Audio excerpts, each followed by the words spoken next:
Bonjour à tous, j'espère que vous allez bien. Aujourd'hui, nouvelle vidéo où on va parler des 5 habitudes à avoir pour faire partie des meilleurs investisseurs. Alors, ce qu'il faut comprendre, c'est que en investissement, en trading, on le dit tout le temps, on le rabâche, mais pourtant c'est juste une triste vérité, j'ai envie de dire. Une minorité gagne réellement sur le long terme. Pourquoi ça? Pourquoi? Parce qu'en fait, la plupart des gens n'ont pas le bon état d'esprit. Donc c'est important aujourd'hui de bien regarder cette vidéo.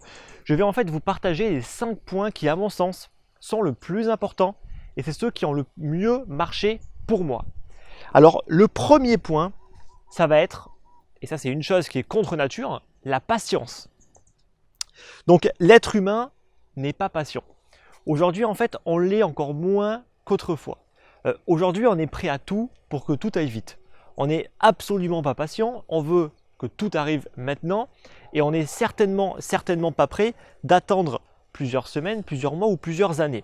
Et donc on pense aujourd'hui que tout le monde rapidement peut réussir dans l'investissement, peut réussir dans le trading en très peu de temps.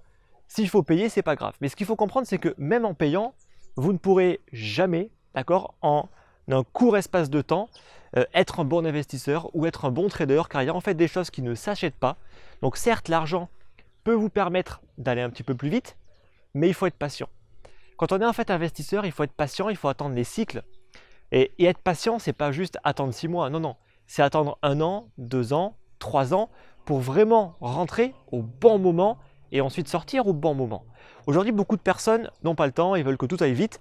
Si vous êtes trop impatient, vous allez au final vous faire détruire, car seuls ceux qui sont patients et qui vont vraiment attendre pour, par exemple pour un investisseur, pour rentrer au bon moment, ou pour un trader, pour attendre des véritables signaux qui vont tout simplement dans son sens et qui limitent son risque, sinon vous allez tout simplement vous faire détruire. Voilà, donc le premier point c'est la patience. Voilà, très important, quand vous êtes trader, vous prenez ce que le marché vous offre, d'accord, et pas autrement. Ça veut dire que s'il n'y a rien, eh bien, il faut attendre.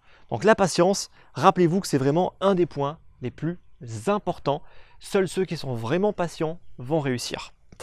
Mais ça se travaille, hein. Comme tout en fait, ça se travaille. Moi, je n'ai jamais autant été aussi patient que maintenant.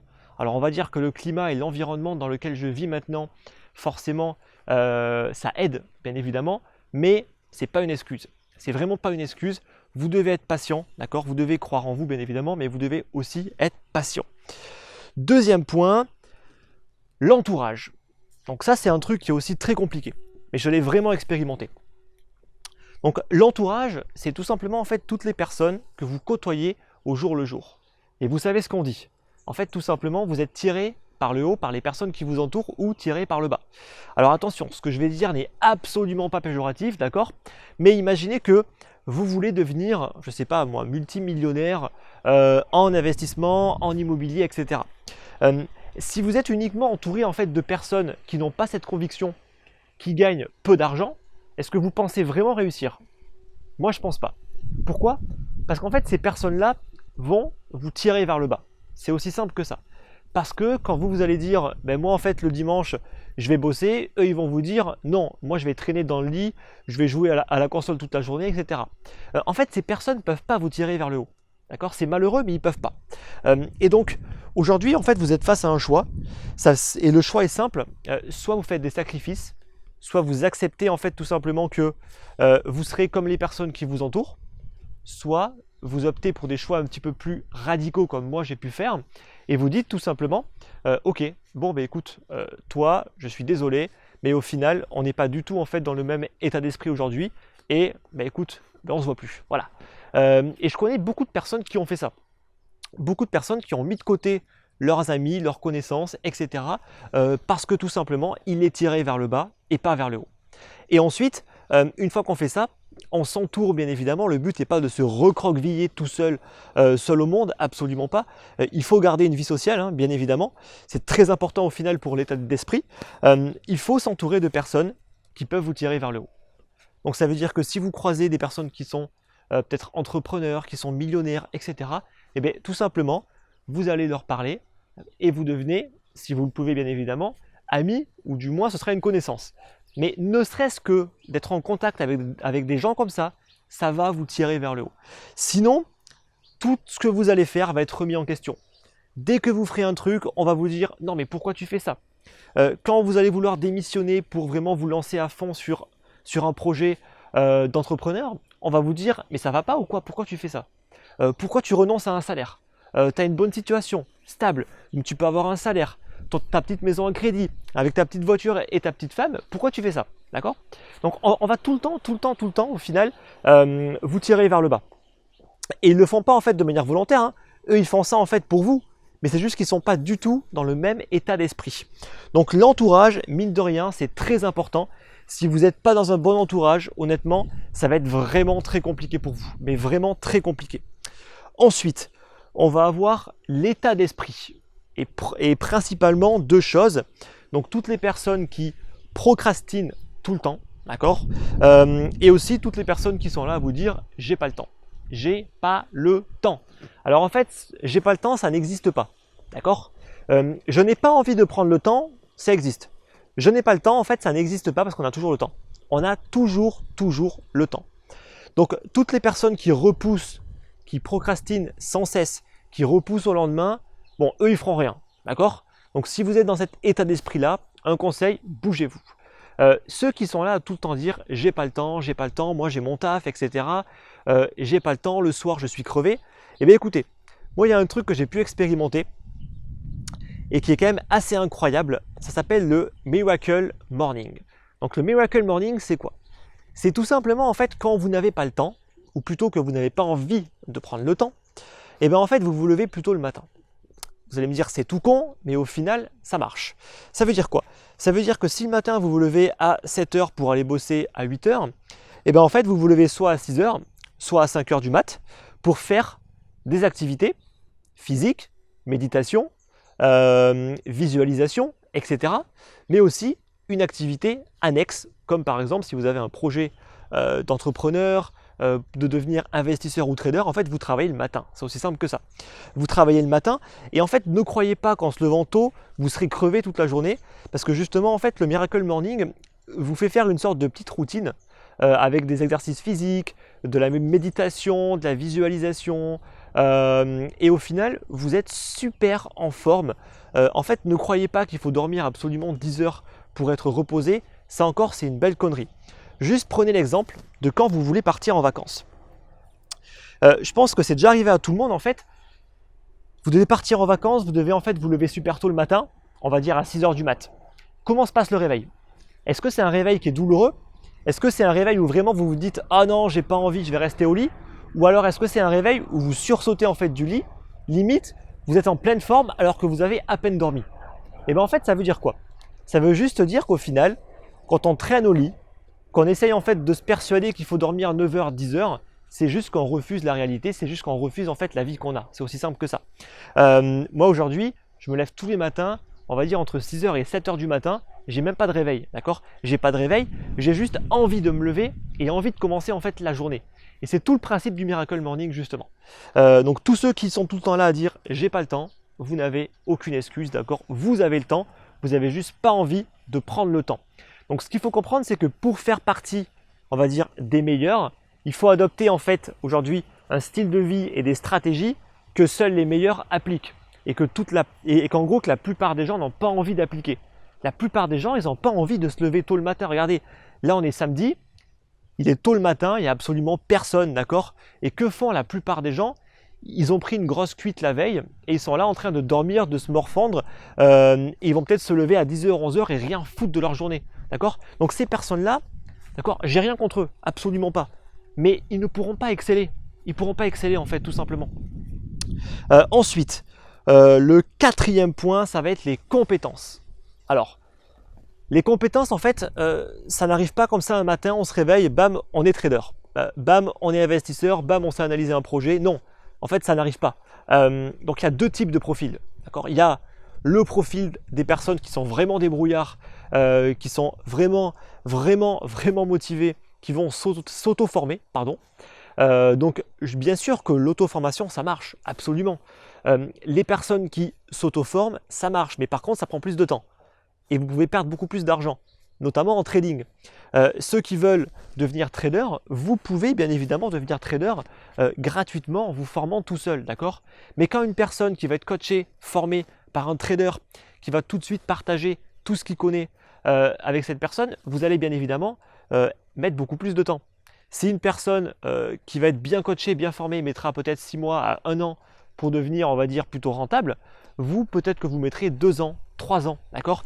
Donc, bien évidemment que c'est possible, bien sûr. Mais au final, ça demandera plus d'énergie, plus de temps et plus d'argent au final parce que vous allez perdre au début, vous allez forcément perdre. Donc, les compétences, c'est soit via l'auto-formation, soit via les formations de bonne qualité. Je précise quand même de bonne qualité parce qu'il y a beaucoup de choses au final qui sont de piètre qualité. Donc faites quand même super gaffe par rapport à ça. Donc si vous voulez devenir trader par exemple, il y a des formations trading, notamment celles de nos amis du Trading du Coin qui viennent justement de sortir une très grosse formation que j'ai pu voir. Et concrètement, pour en avoir vu des formations, j'en ai rarement vu vraiment des formations qui sont aussi bien faites, tant au niveau de la forme que de la qualité du contenu. Voilà. Donc vraiment, les compétences, c'est essentiel. Les compétences, c'est essentiel que vous vous formiez tout seul ou alors que vous êtes formé, mais il faut acquérir des compétences, d'accord? Et bien évidemment, qu'en auto-formation, ça demandera plus de temps, plus d'énergie, mais bien sûr que vous pouvez quand même réussir. Pour terminer, le capital. Alors, j'avais fait une vidéo, maintenant il y a un petit moment, où justement en fait j'essayais d'expliquer mon point de vue sur pourquoi investir 100 € dans les cryptos. À mon sens, ça ne servait absolument à rien. Mais en fait, c'est un message qui a été mal compris par certaines personnes. Mais aussi, il faut comprendre que dès qu'on tape sur quelque chose, dès qu'on dit un petit peu trop la vérité, il y a beaucoup de personnes à qui ça ne plaît pas. Voilà. Donc moi, je pars du principe que si on veut vraiment investir dans les crypto-monnaies, comme si on veut devenir trader, il faut un capital de départ. Je veux dire, si vous voulez devenir trader avec 1000 € de capital, mais oubliez, d'accord, vous ne gagnerez absolument rien. Vous prendrez des positions qui vous feront gagner 5 €, ça va vite vous énerver et vous allez rapidement prendre davantage de risques pour au final tout perdre, d'accord? Donc si on vous dit qu'il faut un gros capital, c'est pas pour rien, d'accord? C'est pas pour rien. C'est pareil en investissement. Moi, j'estime que si vous voulez juste investir 100 €, d'accord, on n'est plus en 2011, d'accord? Le contexte n'est plus le même. Donc oui, il y en a plein qui vont me dire, mais ceux qui ont investi 100 € dans le Bitcoin en 2011, maintenant ils ont des millions. Oui, mais le contexte n'est plus le même. Aujourd'hui, il y a tellement plus de liquidités. C'est beaucoup plus simple d'acheter du Bitcoin. Tout le monde connaît le Bitcoin. Repartez en 2011, mais personne ne connaissait le Bitcoin, personne ne savait comment en acheter. Donc forcément, en fait, si à ce moment-là, vous achetez quelque chose, il aura tendance à prendre énormément en valeur. Mais même si aujourd'hui, il y a un Ethereum ou un Bitcoin 2.0, peu importe, il ne pourra pas prendre autant de valeur que le véritable Bitcoin ou Ethereum, car le contexte n'est pas le même. Voilà. Donc le capital, c'est important. Le capital, c'est vraiment important et il faut que vous, on va dire, mettez un maximum de capital de côté pour mettre un maximum de chance de votre côté. D'accord? Donc même si vous n'avez pas beaucoup d'argent, vous devez absolument mettre du capital de côté. Et en fait, vous allez me dire comment est-ce qu'on fait? C'est simple. Honnêtement, c'est vraiment pas très compliqué. On arrête de vivre comme on vit en Europe. C'est aussi simple que ça. En fait, aujourd'hui, on vit dans un monde d'ultra-consommation où on est obligé en fait de consommer. Est-ce que vous avez vraiment besoin d'avoir le dernier téléphone à la mode? Est-ce que vous avez vraiment besoin d'avoir la dernière montre connectée, d'avoir la dernière console de jeu, même d'avoir une télé? Moi, j'ai même pas de télé, d'accord? En fait, ce qu'il faut comprendre, c'est que aujourd'hui, les gens sont tout le temps là en train de se plaindre, mais ils refusent en fait de faire le moindre sacrifice et ils veulent continuer à vivre dans leur confort. Donc ceux qui veulent continuer à vivre dans leur confort, bon, vous les mettez de côté, d'accord? Je suis désolé. Mais honnêtement, si vous voulez vraiment mettre du capital de côté, c'est simple. Il suffit en fait de ne pas faire comme tout le monde. Il suffit en fait tout simplement de faire attention à ce qu'on dépense. Alors très souvent, certains vont vous prendre pour un gros radin, un gros rapiace. Attention, moi ce que je vous dis en fait, c'est de ne pas consommer n'importe quoi. Et c'est pas durant toute votre vie, hein, c'est durant juste une période relativement courte de votre vie. Ça veut dire que si durant 1 an, 2 ans, vous arrêtez de boire, de fumer, de consommer, mais croyez-moi que vous allez mettre des quantités folles d'argent de côté. D'accord? Vous n'imaginez pas l'argent qu'on peut gaspiller dans des choses qui sont complètement inutiles, qui ne vous apportent rien, d'accord? Qui même pire, très souvent, vont vous détruire la santé. Vous n'imaginez même pas en fait. Et peu importe votre salaire aussi, j'ai envie de dire que ce n'est pas parce que vous êtes au SMIC ou que vous gagnez 3 000 € par mois que vous êtes capable de mettre plus d'argent de côté si vous ne changez pas votre mentalité. Pourquoi? Parce que dès qu'une personne gagne plus d'argent, automatiquement, il va augmenter son niveau de vie. Est-ce qu'une personne qui est au SMIC a le même niveau de vie qu'une personne qui gagne 3 000 € par mois? Non. Pourquoi? Parce qu'une personne qui a 3 000 € par mois estime qu'il doit avoir un niveau de vie supérieur, donc il aura un loyer supérieur, il aura une meilleure voiture, il va se permettre d'acheter des choses qu'une personne au SMIC ne peut pas se permettre, et mine de rien au final, eh bien, les deux, ils ont peanuts à la fin du mois et ils vivent de salaire en salaire, complètement dépendants de leur travail. Donc en fait, le salaire, ça n'a absolument aucune incidence. Après, et bien sûr, on ne va pas se le cacher, une personne qui a un bon salaire et qui adopte une stratégie assez offensive pour économiser pourra mettre beaucoup plus d'argent de côté, bien évidemment, d'accord? Mais tout le monde peut réussir, d'accord? Absolument, tout le monde peut réussir et c'est important d'avoir un maximum de capital justement pour investir, parce que si vous investissez trop peu, malheureusement, vous aurez quasiment aucun retour sur investissement. Moi, en fait, je préfère dire la vérité plutôt que d'essayer de vendre du rêve à qui que ce soit en vous disant c'est pas grave, t'as que 100 €, mettez 100 € en fait dans cette crypto et cette crypto et t'inquiète pas, tu vas gagner de l'argent. Ok, il gagnera, mais au final, ça va rien changer du tout. Ça va absolument rien changer, d'accord? Et c'est pas le but. Je pense qu'aujourd'hui, ceux qui cherchent à investir, c'est avant tout soit pour se protéger de l'avenir, soit pour changer de vie, d'accord? Il ne faut pas être hypocrite par rapport à ça. Voilà. J'espère que cette vidéo vous a plu. Alors un petit peu longue, hein, mais le cadre est quand même plutôt agréable et ce matin on est vraiment au calme. Hein. Pour le coup, on est vraiment dans le chill le plus absolu au monde pour moi. Silence, les oiseaux. Bon allez, je vous laisse. Si vous avez aimé la vidéo, n'oubliez pas de mettre un like. Ceux qui veulent partager, ceux qui ne sont pas d'accord avec moi, bah écoutez, comme d'habitude, n'hésitez surtout pas à mettre ça dans les commentaires, autre bien évidemment qu'une insulte. Et moi, écoutez, je vous dis bon dimanche à vous, bonne semaine et rendez-vous dimanche prochain, 9 h. Merci.